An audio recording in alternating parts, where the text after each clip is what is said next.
नमस्कार, आप सभी का स्वागत है विंध्य भारत में। मैं आपके साथ साक्षी गुप्ता। आइए बढ़ते हैं खबरों की ओर।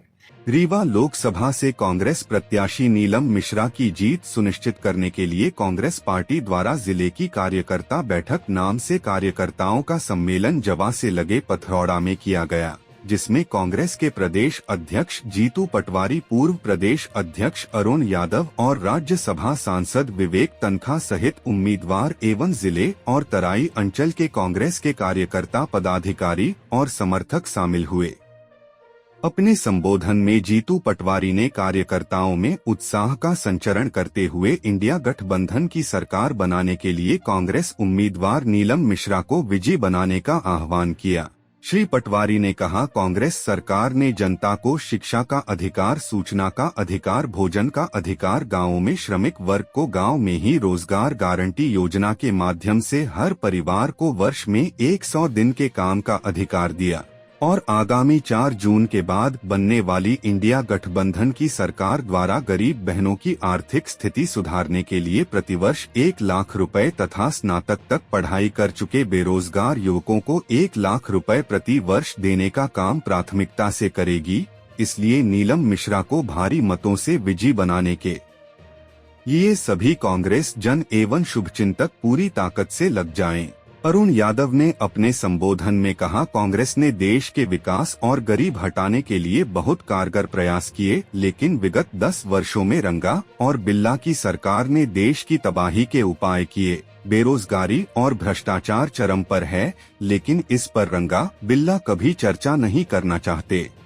यही हालात प्रदेश में है। विगत 18 सालों से प्रदेश सरकार का नेतृत्व बंटी और बबली ने किया। परिणाम जानने के लिए जिन लोगों ने बंटी बबली फिल्म नहीं देखी, उन्हें देखना चाहिए। देश को मजबूती देने के लिए कांग्रेस की इंडिया गठबंधन की सरकार जरूरी है और इसके लिए रीवा लोकसभा से आप लोगों को नीलम मिश्रा को जिताना जरूरी है। राज्यसभा सांसद विवेक तनखा ने अपने रिश्तों को रीवा से रेखांकित करते हुए अपने रीवा में जन्म की बात बताई और कांग्रेस उम्मीदवार नीलम मिश्रा को जिताने के लिए कम समय में ज्यादा प्रयास करने पर बल दिया।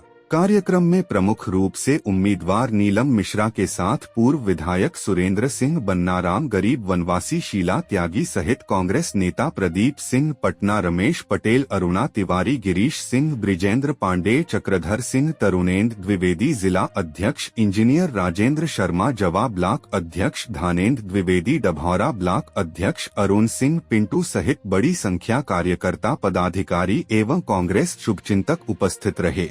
संचालन जिला संगठन मंत्री रवि तिवारी ने किया। 80% हमारा रीवा क्षेत्र का नौजवान भोपाल में नौकरी करने के लिए जाता है। 80% ट्रेन की जो यात्री होते हैं वो रोजगार की तलाश में रोज अपना परिवार को छोड़कर मध्य प्रदेश और देश के अनेक इलाकों में रोजगार की तलाश में जाते हैं। 18 साल प्रदेश की सरकार यहां हो गई है, अभी भी सरकार है। देश में सरकार है, 10 साल सरकार है। और मैं तो कई बार कह चुका हूं कि जो देश की सरकार चलाने वाले हैं वो 2 लोग हैं, जिनका नाम रंगा और बिल्ला है। नाम सुना होगा, बहुत सारे सिनेमा में आता है रंगा बिल्ला। और जो भोपाल में सरकार तो बदल गई, नए आ गए हैं। तो भोपाल में सरकार थी 18 साल, जिसके कर्जे धरता बंटी और बबली थे। अब बंटी बबली कौन थे आप समझ जाएंगे। अगर किसी ने वो सिनेमा देखी हो तो, नहीं देखी तो घर जाके जरूर देखिए। 2 ठग देश के भोपाल में हैं और 2 ठग दिल्ली में बैठे हैं, जो इस देश की सियासत में झूठ का प्रचार करके सियासत हासिल करने का काम करते। माननीय नरेंद्र मोदी जी, 10 साल हो गए आपको प्रधानमंत्री। आपने इस देश के, प्रदेश के नौजवानों को अगर नौकरी दी है तो उसका लेखा जोखा देश की जनता के सामने रखिए। काला धन कहां है? हर दूसरा व्यक्ति काला धन की राह देख रहा है। ये हमारा पवन यादव जी के आसपास खड़ा हुआ, ये मुझे मेरे पास आया एक दिन, मुझे कहने लगा मुझे 15 लाख रुपए मिलने वाले। नरेंद्र मोदी ने हमसे वादा किया है 15 लाख मिलेंगे। 10 साल से ज्यादा तो मेरे ख्याल से हो गए, न काला धन आया और न ही किसी हमारे गरीब साथी को एक चवन्नी फूटी कोड़ी भी हमें हमारे साथी को राहत के रूप में मिला। साथियों, सारा देश और प्रदेश की जनता ने स्पष्ट मन बनाया है इस बार कि हम बदलाव करेंगे और मध्य प्रदेश के जो 6 सीटों का मतदान कल हुआ है, उन 6 में से 4 सीटें कांग्रेस पार्टी की झोली में जाने वाली है। ये कल का जो वोटिंग पैटर्न आया है वो ये स्पष्ट करता है। भास्कर का सर्वे आया है, भास्कर के सर्वे में स्पष्ट करता है कि देश में इंडिया गठबंधन की सरकार बनने वाली है। तो इसमें आपका, हमारे रीवा लोकसभा क्षेत्र के तमाम साथियों का, मतदाता भाइयों का पूर्ण सहयोग हमारे उम्मीदवार नीलम मिश्रा जी को आप दें, इनको आशीर्वाद दें ताकि हम दिल्ली में मजबूती से आपका काम करा सकें और राहुल जी, सोनिया जी, खड़गे जी के नेतृत्व में एक मजबूत महागठबंधन की सरकार देश में बना सके। यही आप सबसे प्रार्थना करने के लिए आए थे। आप सबका बहुत बहुत धन्यवाद। जय हिंद, जय भारत। जब मेरा हेलीकॉप्टर सैनिक स्कूल में लैंड करता है तो आपको अंदाज भी कि उसी जगह एक अस्पताल हुआ करता था जहां मेरा जन्म हुआ था, जहां हेलीकॉप्टर लैंड करता है। और इच्छा ये होती है कि कूद के पीछे चले जाऊं जहां मेरी बुआ रहती है। 90 साल की हैं, रमा आंटी पीके स्कूल में पढ़ाती थी, प्रिंसिपल थी, आज भी हैं, कुछ बीमार रहती हैं, देखने आता हूं उनको। तो इस भाव के साथ जब मैं यहाँ आता हूं तो मुझे लगता है कि मैं क्या क्या बात करूं आपसे। यहाँ सबका नाम लेकर मैं संबोधन कर सकता हूं, मैं उसको आवश्यक नहीं समझता, मगर 2 महिलाओं के बारे में बताना चाहता हूं। एक है आपकी प्रत्याशी नीलम जी। जब मैं राज्यसभा का चुनाव लड़ रहा था, ये बीजेपी की एमएलए थी। इन्होंने और अभय जी, मेरा बहुत पुराना परिचय है इनसे, मुझे फोन करके बोला कि तनखा साहब, मैं तो आपको वोट देना चाहती हूँ। तो मैंने कहा दीजिए, स्वागत है। तो कहती हैं कि मेरी पार्टी मुझे देने नहीं देगी, इसलिए मैं देश छोड़ के भाग रही हूँ। तो ये चली गई, दिल्ली से इनको एयरपोर्ट से पकड़ के लाई बीजेपी। दिल्ली एयरपोर्ट में इनको पकड़ा उन्होंने, इनको वापस लेके आए। तो एक ये महिला है और दूसरी शीला जी। जीतू भाई, याद है आपको किस तरह से आपने शीला जी को बोला और मायावती जी ने बोला, दीदी ने बोला, सबने बोला, और अरुण भाई को थे साथ में, सभी थे। सबके प्रयासों से कांग्रेस पार्टी का सपोर्ट उस वक्त बीएसपी ने किया, अनकंडीशनल सपोर्ट था, और हम उस वक्त आप लोगों के समर्थन से जीत के आए। बाद में तो दूसरा क्रम मुझे सोनिया जी ने बड़े अच्छे से दे दिया, जिसमें चुनाव ही नहीं था, क्योंकि यूनानिमस हो गया। तो जो कुछ भी प्रतिष्ठा मैंने हासिल की है, उसकी शुरुआत रीवा से ही है। 1956 की बात है, मेरे पिताजी यही प्रैक्टिस करते थे रीवा में, मेरे दादाजी कमिश्नर होते थे, आप लोग सब जानते थे, सब लोग पीढ़ियों से, प्रधान जी बैठे हैं, पीढ़ियों से सब लोग जानते थे। तो पिताजी, मैं 3 माह का था जब मेरे को लेके जबलपुर चले गए। उस दिन से फिर मैं जबलपुर में रहा, जबलपुर से प्रतिष्ठा पाई, महाधिवक्ता बना। मुझे तो 90 के दशक में जजशिप ऑफर हुई थी, शायद अगर उसको खा कह देता तो देश का सबसे यंग एज का जज होता अगर बनता तो। ये सब बातें मेरी जहन से जुड़ी है, रीवा की इस पैदाइश से जुड़ी है। और जब मैं रीवा आता हूँ तो आज ही मैंने ट्वीट किया, आप लोगों के ट्वीट पे मैंने ट्वीट किया, मेरे को 3 बातें याद आती हैं। एक, रीवा का सफेद शेर। मैं विश्व में कहीं भी जाता हूं तो वहां के जू में रीवा का सफेद शेर जरूर रहता है। दूसरी, मैंने बचपन से रीवा को, जैसे आज कॉमरेड्स को देखा, मैंने बहुत अच्छा लगा। मैंने इस धरती को सोशलिस्ट मूवमेंट से जोड़ के देखा, जो 50, 60, 70 की दशक में जो रीवा का बड़ा मूवमेंट था, जो कांग्रेस को चुनौती देता था, वो सोशलिस्ट मूवमेंट था। और आपके जितने बड़े लीडर्स जिसका बाद में 60 के 70 के दशक में इनका जब का सबका समावेश हुआ, वो सब सोशलिस्ट बैकग्राउंड से आए थे। यहाँ पूंजीपतियों का सरोकार कभी नहीं था।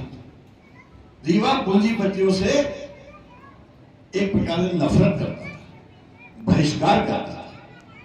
मुझे तो आज भी याद है, अर्जुन सिंह जी से लेकर श्रीनिवास जी से लेकर कृष्णपाल सिंह जी से लेकर जितने लोग थे, सब सोशलिस्ट मूवमेंट से आए थे। मुझे तो आज भी याद है, त्योथर का डिस्ट्रिक्ट कोर्ट जब सेटअप हुआ था, मैं अपने पिताजी जो तब तक हाईकोर्ट के जज थे, उसके शिलान्यास के लिए आया था। सीधी का डिस्ट्रिक्ट कोर्ट बना था, याद है आपको? सीधी का डिस्ट्रिक्ट कोर्ट 1974 में बना था।